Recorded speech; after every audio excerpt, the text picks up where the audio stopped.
All right, guys, so today we're taking a look at another phone from the Amazon Renewed program, and this one is the Pixel 4 XL. So this phone was originally released back in 2019. This version that I have is a 64 gig for storage, 6 gigs of RAM, the matte white finish.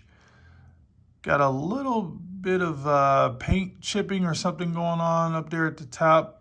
So even though it says it's supposed to be like new, this one, looks a little used in my opinion, but around 200 to 250, not a bad price for this device. And we've got, let's see if I can get it to work there. Oh, let's try that one more time. Boom, there it is, the face unlock, which you no longer get on Pixel devices. So this is the last of the Mohicans when it comes to the face unlock, which a lot of people miss, especially with the newer devices, because they're talking about the fingerprint reader being slow on the Pixel 6. But this one, you don't have that issue. Face unlock works great. This has the Snapdragon 855, so still a pretty snappy device. 90 hertz refresh rate, so you get some decent scrolling ability here. So no complaints there. Speaker quality, pretty good. Unlike the Pixel 5, a lot of people complained about the speakers. So this was, before the Pixel 5. So the Pixel 4 XL, really good speaker quality. Now, you may complain a little bit about the forehead, because of that right up there. If you turn the phone off, so a lot of people may complain that there was a forehead or a bezel up top. It doesn't really bother me. This was something that phones were known for, especially phones back in the day, like even the Note 9. So they all had like some sort of bezel going on, but I don't really mind that at all. RAM management, not the best on this phone. I tried out a few games and went back to see if they would, load back in that same spot, but not so much. So the 6 gigs of RAM starting to show its age here in 2022. However, the phone is still very usable, very smooth.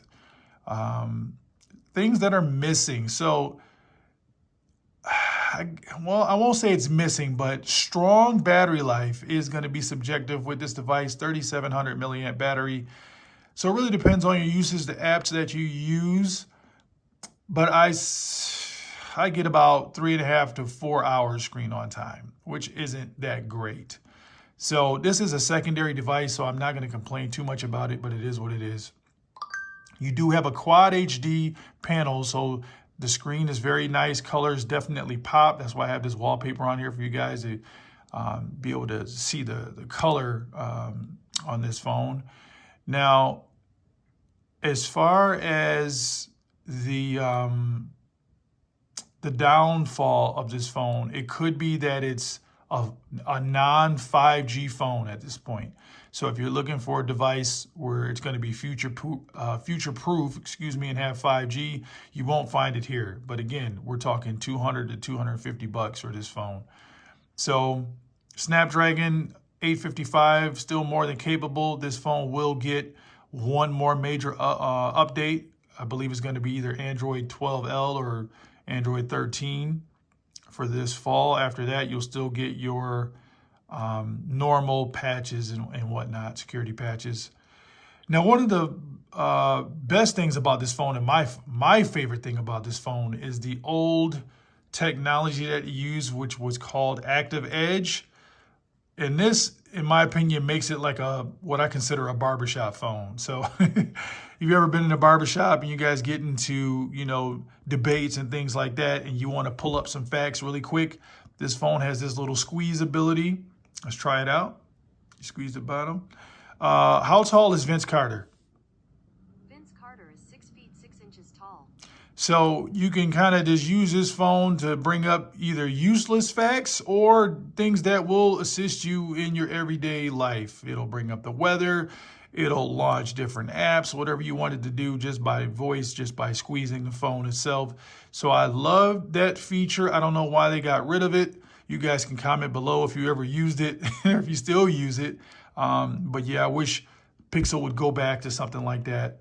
Outside of that, this phone is pretty boring. In my opinion, it is considered the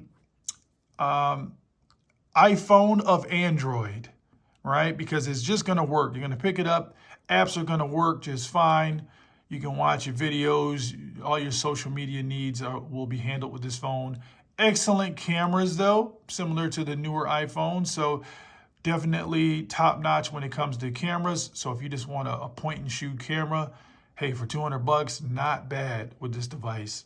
Still has the wireless charging. It doesn't have reverse wireless charging, so that's one of the features that it lacks. But this does have an IP rating, which some Pixel phones like the A line does not have. So if you're looking for a secondary device, or maybe even a primary, depending on your situation, for $200 to $250, I would say go for this device. It is a really good deal, especially at this stage in 2022. So hit me up in the comments. Let me know what you guys think about this device. And until the next one, peace.